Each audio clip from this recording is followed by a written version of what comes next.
오늘 특심기도 18일차입니다. 오늘도 주님께서 기도할 수 있는 힘을 주시고 기도할 수 있는 능력을 주실 것입니다. 오늘도 하나님의 말씀을 살펴보면서 그 속에서 기도의 제목을 또 오늘도 찾도록 하겠습니다. 우리 예수님께서 예수님을 따르는 많은 무리들을 바라보시고 산에서 그들에게 말씀하신 그 말씀, 산에서 말씀하셨다, 산에서 설교하셨다, 산에서 교훈하셨다라고 해서 산상수훈입니다. 그 하신 말씀이 기록된 성경이 마태복음 몇 장이죠? 5장, 6장, 7장. 상식적으로 알아주세요. 예수님의 산에서 설교하신 그 말씀을 기록한 성경이 마태복음 5장, 6장, 7장 요 세 장을 산상수훈이라고 합니다. 산 위에서 주님이 설교하신 것. 나를 믿고 따르는 자들아 이렇게 살아야 된다. 기독교인들은 이렇게 살아야 된다. 내 백성들아 나를 따르려거든 이렇게 살아야 된다. 그러면 그렇게 살면, 그렇게 다 살면, 다 살았으니까 천국이다. 넌 다 살았으니까 네 자격 가지고 네 의를 가지고 천국이다가 아니라 예수를 알고 예수님의 그 구원의 은혜를 아는 사람은 내 백성답게 이렇게 사라진다. 그런 열매가 나타난다. 그러니까 내가 예수님이 말씀하신 그 산상수훈의 말씀대로 내가 살고 있는가, 그 열매가 나타나고 있는가를 보면서 내가 지금 주님 뜻대로 살고 있구나. 왜 주님 뜻대로 살아야 되느냐? 그 이유는 내가 행복하기 위해서입니다. 하나님 말씀대로 사는 것은 내가 행복하고자 함이에요. 그리고 내 영혼이 평안을 누리기 위함인 것입니다.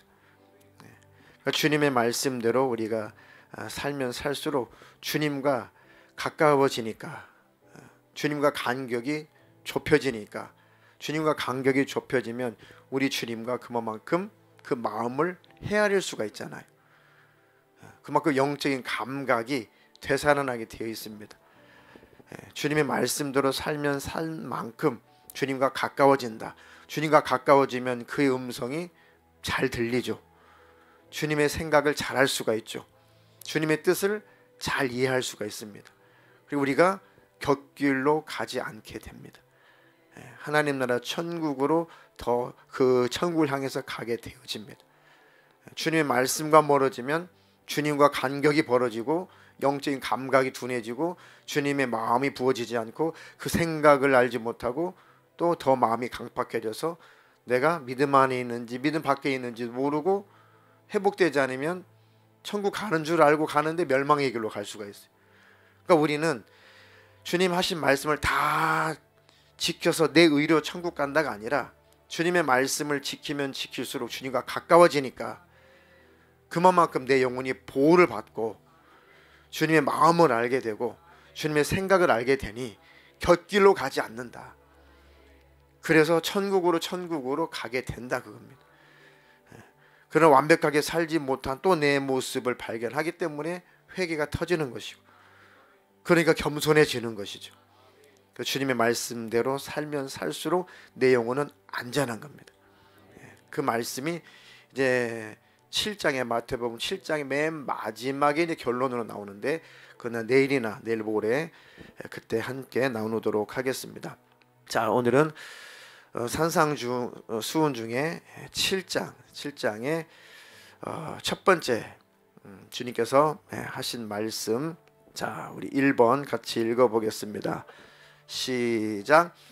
남을 비판하지 말라. 7장의 첫머리에 우리 주님께서 하신 말씀의 주제가 남을 비판하지 마라. 이 비판하지 말라는 어떤 의미가 더 가깝냐면은 비난하지 말아라. 그러니까 비판이라고 해서 옳고 그름을 따지는 거잖아요.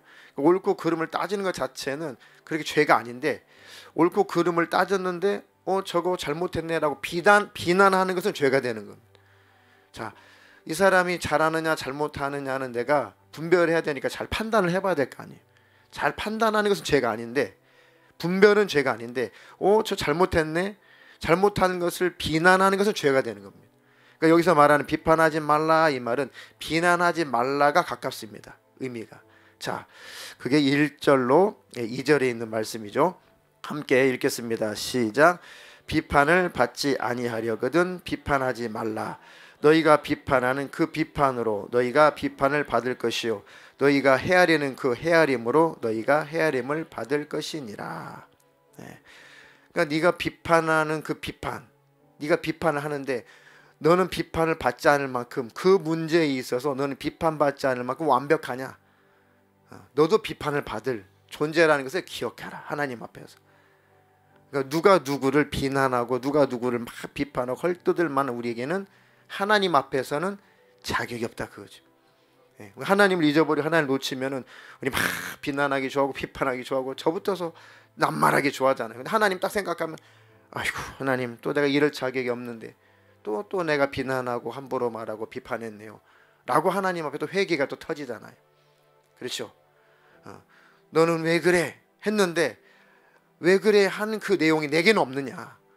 그러니까 결국 비판하지 말라라고 하는 것은 비판할 내용이 너에게 있음을 확인해라. 나를 비판하게 되면 회개하게 되고 나를 비판하게 되면 고치게 되잖아요.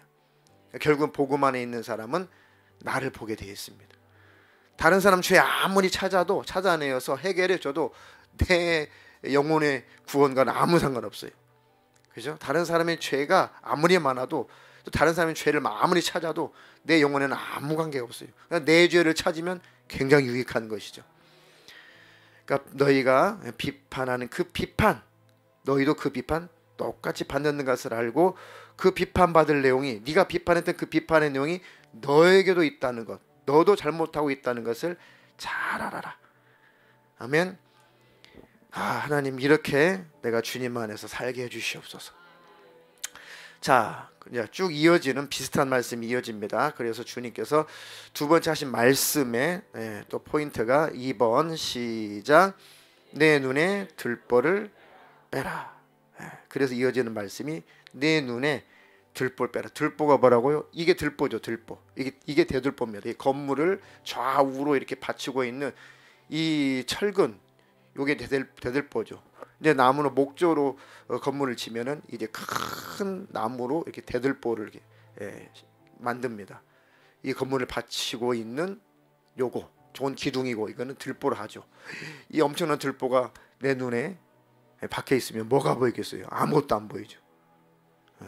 그런데 대들보가 교만의 대들보가 박혀 있으면 신기하게 남은 잘 보이는데 나는 안 보이는 게 문제죠.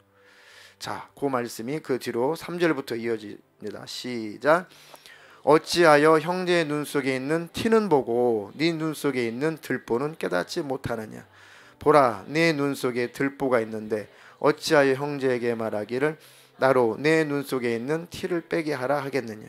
외식하는 자여 먼저 내 눈 속에서 들보를 빼어라. 그 후에야 밝히 보고 형제의 눈 속에서 티를 빼리라.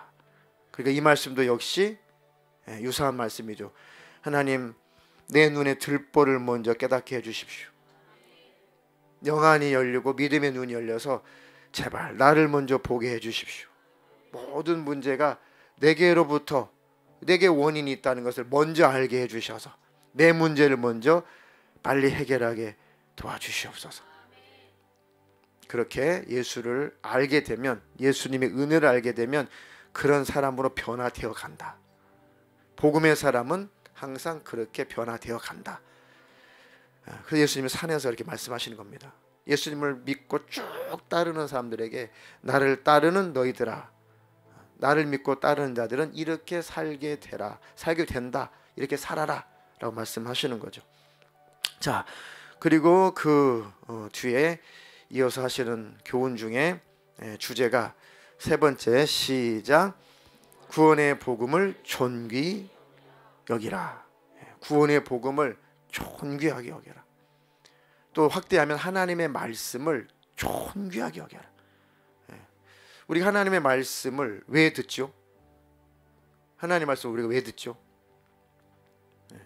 하나님의 말씀을 왜 들어요? 듣고 깨닫고 그 말씀대로 순종하려고 듣는 거죠. 하나님 말씀을 듣는 이유는 내가 듣고 깨닫고 그 말씀대로 살려고 듣는 거니까 그 말씀을 그렇게 귀하게 여겨라. 그 말씀을 함부로 대하지 말아라. 자, 그래서 중요한 말씀을 하시죠. 7장 6절에 시작. 거룩한 것을 개에게 주지 말며 너희 진주를 돼지 앞에 던지지 말라. 그들이 그것을 발로 밟고 돌이켜 너희를 찢어 상하게 할까 염려하라. 우리가 말씀을 이렇게 함부로 하면 안 된다. 하나님의 귀한 그 말씀을 우리를 사랑하셔서 우리에게 말씀을 하시는데 그것을 짓밟아 버리고 그것을 함부로 여기고 그것을 내어버리고 그것을 받아들이지 않고 그것을 아무것도 아닌 것으로 취급하는 게 이성이 없는 그런 짐승들이, 개가 거룩한 것을 알겠어요? 돼지가 진주를 주면 야, 우리 주인님은 나한테 이런 진주를 주시다니 하면서 그 눈에 보이지도 않는 그 진주, 그 진주가 돼지 콧구멍보다 작죠. 그 진주를 돼지가 아이고 우리 주인님은 이렇게 진주를 주시다니 아이고 똥 묻을까봐 이렇게 귀하게 여깁니까? 그 금방 코 속에 들어갈 겁니다. 돼지 밥 먹는 거 봤죠? 코로 막 냄새 맡잖아요.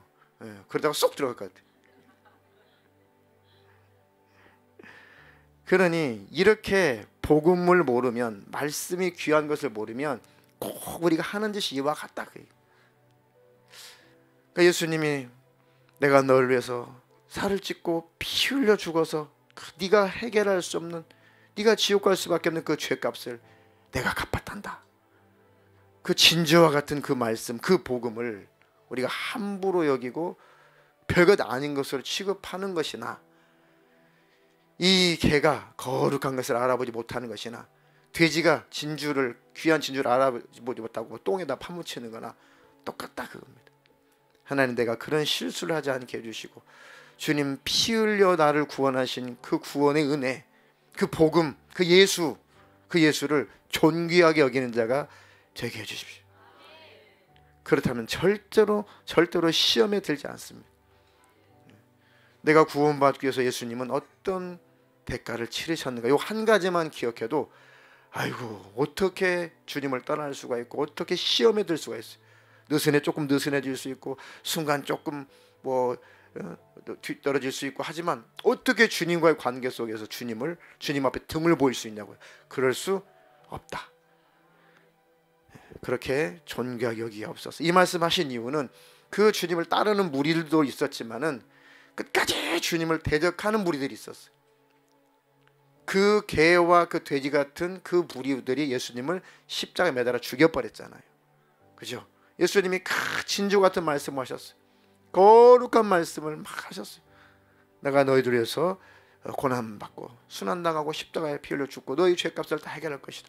내가 하늘에서 내놓은 산떡이다. 내가 바로 메시아다. 이 진주를 전했더니 그때 당시 종교 지도자들, 유대교 지도자들, 대제사장들, 이 서기관들, 랍비들, 이것들이 이 개 돼지가 돼가지고 야 네가 메시아라고, 네가 구원자라고, 속된 말로 야 저놈 죽여. 그래 군중들을 막 이렇게 군중 심리를 이용해가지고 물론 하나님 허락하셨지만 그들이 앞장서 가지고 예수를 십자가 매달아 죽여버렸잖아요. 그 복음을 아주 돼지똥에다 다 파묻혀놨잖아요. 그 복음을, 그 말씀을 하고 계시는 겁니다. 우리는 예수를 안다면 그렇게 할 수 없다. 십자가를 안다면 우리는 그 복음을 그렇게 취급할 수는 없다. 주님이 나를 대신해서 희생하신 그 희생을 우리는 그렇게 쉽게 망각할 수는 없다. 그 말씀인 겁니다. 자, 네 번째로 하신 말씀 시작. 신령한 것을 구하게 하소서. 신령한 것을 구하라. 자, 이것도 지난번 우리가 함께 살펴봤던 말씀인데 한 번만 더 읽도록 하겠습니다. 시작. 구하라 그리하면 너에게 주실 것이요, 찾으라 그리하면 찾아낼 것이요, 문을 두드리라 그리하면 너에게 열릴 것이니 구하는 이마다 받을 것이요, 찾는 이는 찾아낼 것이요, 두드리는 이에게는 열릴 것이니라. 너희 중에 누가 아들이 떡을 달라 하는데 돌을 주며 생선을 달라 하는데 뱀을 줄 사람이 있겠느냐. 너희가 악한 자라도 좋은 곳으로 자식에게 줄 줄 알거든 하물며 하늘에 계신 너희 아버지께서 구하는 자에게 좋은 것으로 주시지 않겠느냐. 아멘. 그러니까 신령한 것을 구해라. 하나님은 그 신령한 것, 그 좋은 것을 주시려고 하니까 어차피 엉뚱한 거 구해도 응답은 없어요. 주님은 해가 될 만한 것을 안 주십니다. 우리 영혼이 해가 될 만한 것을 어차피 안 주세요. 저주받은 자는 주겠지만 하나님은 저주하지 않습니다. 우리 영혼이 망할 것은 안 주시는 거니까. 하나님은 내 영혼이 좋을 수 있는 것, 내 영혼이 잘 되는 것을 주신다. 그러니까 시작부터 그걸 구해라. 헛된 거 구하지 말고. 그러니 신령한 것을 구하게 하옵소서. 자, 마지막으로 오늘 못다한 것은 내일 또 이어서 하도록 하겠습니다. 그 다음에 하시는 말씀이 시작. 먼저 대접하는 자가 되라. 먼저 대접하는 자가 되라. 자, 12절 함께 읽겠습니다. 시작. 그러므로 무엇이든지 남에게 대접을 받고자 하는 대로 너희도 남을 대접하라. 이것이 율법이요 선지자니라. 이게 구약 성경 전체가 전체를 통해서 하시는 말씀이다. 서로 대접해라. 서로 사랑해라. 서로 섬겨줘라. 내 은혜와 내 사랑을 아는 자들아, 그렇다면 내 은혜와 내 사랑을 경험했다면 너도 사랑해줘라. 섬겨줘라. 대접해줘라. 이것이 성경이다, 그 말씀입니다. 이것이 구약의 말씀이고 이것이 바로 율법이 가르치는 말씀이고 선지자들이 하는 말씀입니다. 조금 더 깊게 들어가면은 예수를 대접해줘라, 그 얘기예요. 모든 선지자들과 모든 율법이 예수를 말하는 거니까 모두에게 예수의 생명을 대접해줘라. 최고의 대접은 생명을 주는 겁니다. 하나님 우리에게 생명을 대접해 주신 것처럼 너희들도 생명을 대접해 줘라. 구원의 길을 열어줘라. 이게 최고의 섬김, 최고의 사랑, 최고의 대접이다. 물론 이 땅에 필요한 것들도 대접하고 섬겨주는 것, 그것도 율법이고 선지자의 강령이지만 궁극적으로는 생명을 대접해 줘라. 아멘. 그러니 먼저 대접하는 자가 되라. 이 땅의 것도 먼저 대접하는 자가 되라 하는 뜻도 있지만 더 중요한 것은 신령한 것으로 대접을 해줘라. 그의 영혼이 잘 되는 것으로 대접을 해줘라. 아멘. 그것이 12절까지 말씀이고 13절부터는 내일 또 나누면서 그 말씀대로 살도록 기도하겠습니다. 12절까지 말씀을 요약하면 5가지로 이렇게 압축을 할 수가 있습니다. 오늘 주로 이 말씀을 가지고 우리가 기도하겠습니다. 1번 시작. 비판할 문제를 남이 아닌 내게서 찾게 하소서. 나를 볼 수 있는 눈이 열리게 하소서. 구원의 복음을 존귀 여기게 하소서. 신령한 것을 구하게 하소서. 먼저 대접하는 자가 되게 하소서. 이렇게 살면 행복하다. 이렇게 살면 주님과 더 친밀해진다. 이렇게 살면 땅에서도 하나님께서 복을 더해 주신다. 이렇게 살면 주님 언제 오실지라도 담대할 수 있다. 아멘. 그러니까 하나님 꼭 이렇게 사는 자가 되게 해주셔서 이 땅에서도 행복하게 해주시고 주님과 늘 친밀하게 해주시옵소서. 두 손을 높이 드시고 간절한 마음으로 주여 삼창하고 기도하겠습니다.